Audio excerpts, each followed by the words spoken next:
Assalamualaikum warahmatullahi wabarakatuh.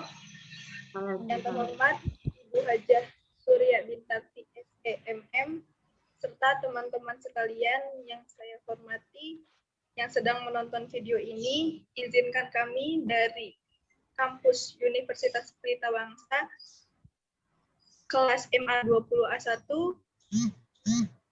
Di sini kami akan mempresentasikan mata kuliah manajemen tentang manusia sebagai makhluk individu dan sosial. Untuk yang pertama, kami akan menjelaskan tentang manusia sebagai makhluk individu yang akan dijelaskan oleh saya sendiri.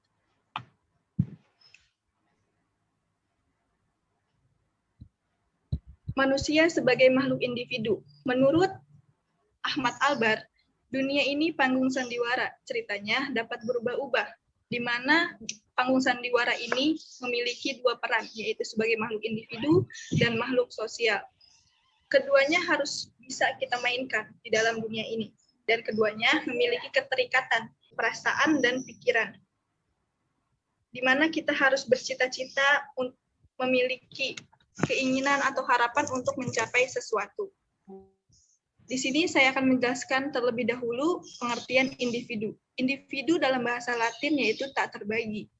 Individu adalah seorang manusia yang tidak hanya memiliki peranan khas di dalam lingkungan sosialnya, melainkan juga mempunyai kepribadian serta pola tingkah laku spesifik dirinya. Peranan khas tersendiri, pola pikir tersendiri, kadang tidak sesuai dengan pola pikir orang di sekitarnya. Manusia sebagai makhluk individu berarti bahwa manusia akan memiliki kepentingan dan kebutuhan sendiri dan akan berupaya untuk memenuhi kebutuhannya. Artinya, individu tersebut telah dapat menemukan kepribadiannya atau dengan kata lain, proses aktualisasi dirinya sebagai bagian dari lingkungan yang telah terbentuk, di mana dia harus bisa beradaptasi dengan lingkungan sosialnya yang walaupun kadang-kadang bertentangan dengan masyarakat. Lanjut.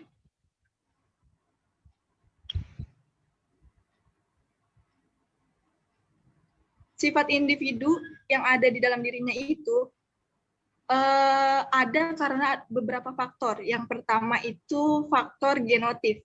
Faktor genotif itu faktor yang berasal dari keturunan, warisan. Dia sejak lahir emang sudah ada peranan seperti itu, memiliki sifat individu seperti itu. Terus yang kedua, faktor fenotip. Faktor fenotip itu faktor dari lingkungan. Lingkungan yang merujuk di sini itu lingkungan sosial.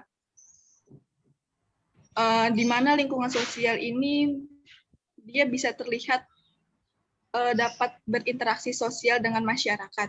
Terus manusia terlahir sebagai makhluk individu dengan memulai hidup menjalani siklus perasaan dan keinginan yang kecil dan pendek. Manusia dari lahir itu dia sebagai makhluk individu, memulai kehidupannya memiliki perasaan dan keinginan. Yang awalnya mereka cuma bisa merasakan, terus tiba-tiba dia memiliki keinginan. Yang awalnya dia misalkan kalian merasa badannya demam, pasti kalian ingin berobat dong. Yang awalnya merasakan sakit panas, demam, kemudian kalian berkeinginan untuk berobat. Kalau contoh-contoh yang lainnya itu kayak kalian mungkin untuk kaum milenial, kalian mungkin kalau sama gebetannya nih, yang awalnya merasa nyaman, terus berkeinginan ingin memiliki. Nah, itu yang termasuk dengan manusia terakhir sebagai makhluk individu, yang awalnya merasakan, kemudian menjadi berkeinginan.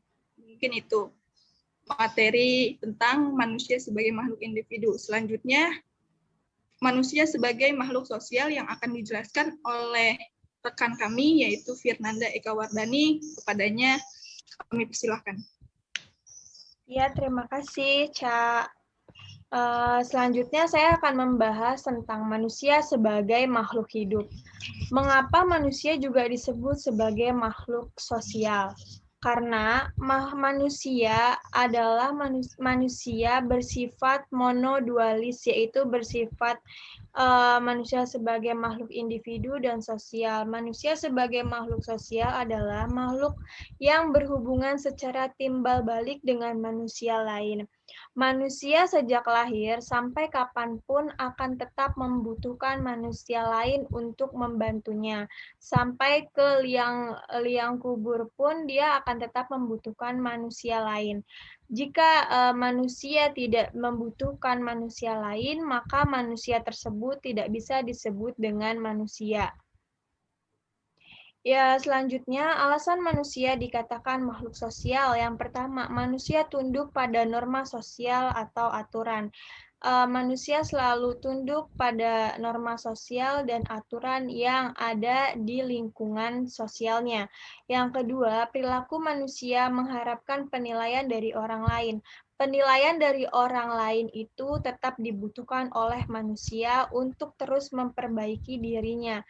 Karena manusia lain bisa menilai kita baik buruknya, manusia lain yang bisa menilai kita sebagai manusia. Yang ketiga, manusia memiliki kebutuhan untuk berinteraksi dengan orang lain. Manusia memiliki kebutuhan untuk berinteraksi dengan orang lain itu karena kita harus bersosialisasi dengan orang lain. Kita tidak bisa hidup sendiri seperti yang saya katakan sebelumnya. Sampai liang kubur pun manusia akan tetap membutuhkan orang lain. Yang keempat, potensi manusia akan berkembang bila ia hidup di tengah-tengah manusia. Mengapa disebut demikian? Karena manusia akan berkembang jika ia bersosialisasi dengan manusia lain. Pikiran dia akan lebih terbuka dan wawasan dia akan lebih luas untuk menjalani babak baru dalam hidupnya. Selanjutnya, langkah-langkah perkembangan otak manusia seiring bertambahnya usia. Yang pertama, usia balita. Kita sebagai manusia hanya memiliki keinginan ketika kita masih balita. Yang kedua, usia anak-anak. Kita manusia selain memiliki keinginan juga sudah belajar membedakan. Membedakan di sini berarti membedakan mana yang baik dan mana yang buruk. Yang ketiga, usia remaja. Selain memiliki keinginan bisa membedakan, juga bisa bagaimana caranya memilih. Contoh kecil, kita bisa memilih makanan mana yang enak untuk ditelan dan mana makanan yang seharusnya tidak untuk ditelan. Yang keempat, usia dewasa. Kita manusia sudah mulai memahami dan mampu membedakan macam-macam rasa walaupun kita belum mampu menamai semuanya. Kita sudah bisa membedakan mana rasa keinginan yang seharusnya kita capai dan mana yang seharusnya tidak. Mana kita bisa merasakan rasa sedih, kecewa, senang, bersyukur dalam diri sendiri dan orang lain. Selanjutnya, keterikatan perasaan. Ketika kita hidup bersosialisasi, kita akan memiliki keterikatan perasaan. Yang pertama, perasaan dan pikiran yang nilainya netral, sifatnya subjektif, sementara mengingat diri sendiri yang artinya kepuasan dan maknanya kemerdekaan disebut dengan keinginan. Yang kedua, perasaan dan pikiran yang nilainya penting, yang sifatnya objektif, sementara mengingat diri sendiri dan orang lain yang artinya kemanfaatan dan maknanya kemajuan disebut keperluan. Mengapa demikian? Karena kita membutuhkan keperluan apa yang seharusnya kita perlu itu bisa mengefek kepada orang lain dan diri sendiri. Yang ketiga, perasaan dan pikiran yang nilainya darurat, sifatnya objektif, tetap mengingat diri sendiri, orang lain, dan semua orang yang artinya keberadaan atau makna kehidupan disebut dengan kebutuhan. Mengapa demikian? Karena ketika kita memiliki kebutuhan yang seharusnya kita penuhi, kita bisa menyangkut untuk masa yang akan datang selanjutnya. Seperti kita membutuhkan sesuatu dalam hidup, terus kita mengefek kepada orang lain. Selanjutnya, roda hidup terus berjalan dengan kecepatan penuh dan berputar makin cepat untuk memuaskan keterikatan demi keterikatan mengikuti pola-pola yang mulai beragam. Ketika kita menjalani kehidupan kita yang selanjutnya dengan cara bersosialisasi, pikiran kita akan lebih tajam, pola pikir kita yang semakin cerdas, walaupun sebelumnya kita tidak memiliki rasa secerdas itu, memiliki pikiran secerdas itu sebelumnya. Yang pertama, keinginan kita adalah keadaan akhir. Yang kedua, keperluan kita adalah proses perubahan, pergeseran, dan transformasi. Kebutuhan kita adalah keadaan awal yang terus berputar entah sampai kapan. Kebutuhan di sini adalah kebutuhan finansial maupun fisiologis lah, apa itu semuanya pasti akan terus berputar seiring berjalannya waktu karena manusia akan mengalami babak baru dalam hidupnya. Terima kasih, mungkin itu yang bisa saya jelaskan tentang manusia sebagai makhluk sosial. Kemudian tentang perkembangan manusia akan dijelaskan dengan rekan saya, yaitu Arna Cynthia. Oke, makasih Nanda. Perkembangan manusia di dalam hidup sendirian, namun mereka hidup bersosialisasi terhadap sesamanya. Itu sangat butuh. Untuk manusia dalam yang pertama ada perkembangan fisik, perkembangan kognitif, perkembangan kepribadian. Apa itu perkembangan fisik? Perkembangan fisik itu adalah perubahan dari tinggi manusia dan berat badan manusia. Karena setiap pertumbuhan pasti tinggi akan berubah dan berat badan pun akan menambah. Perkembangan kognitif yaitu perubahan pada proses berpikir, daya ingat, dan bahasa. Perkembangan kepribadian yaitu perkembangan kepribadian dalam sosial konsep diri, hubungan interpersonal. Lalu next,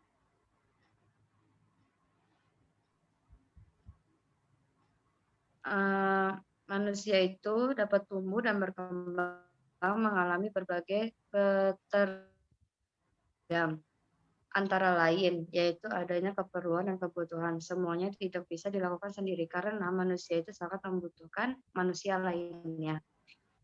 Yang kedua, manusia itu sebagai makhluk sosial dalam kemitraan untuk saling bahu-membahu untuk mencapai suatu tujuan bersama dan untuk memenuhi suatu kebutuhan yang mereka hadapi. Lalu, keinginan individu dan sosial akan menjadi sebuah harapan atau berikhtiar atau berusaha guna menjaga keseimbangan antara peran makhluk individu dan makhluk sosial.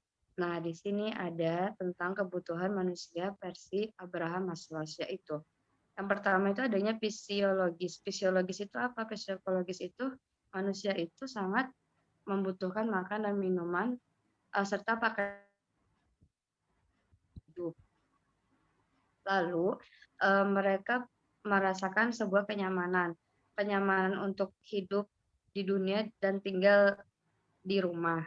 Yang pertama itu butuhnya keamanan, keteraturan, dan stabilitas. Sosial, mereka butuh bersosialisasi terhadap manusia. Penghargaan itu seperti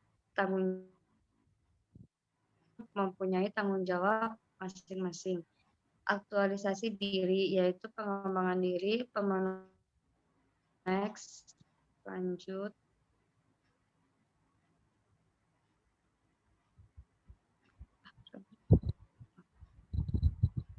Makhluk individu yang menjunjung tinggi cita-cita pribadi demi kepuasan dan itu sama sekali tidak egois.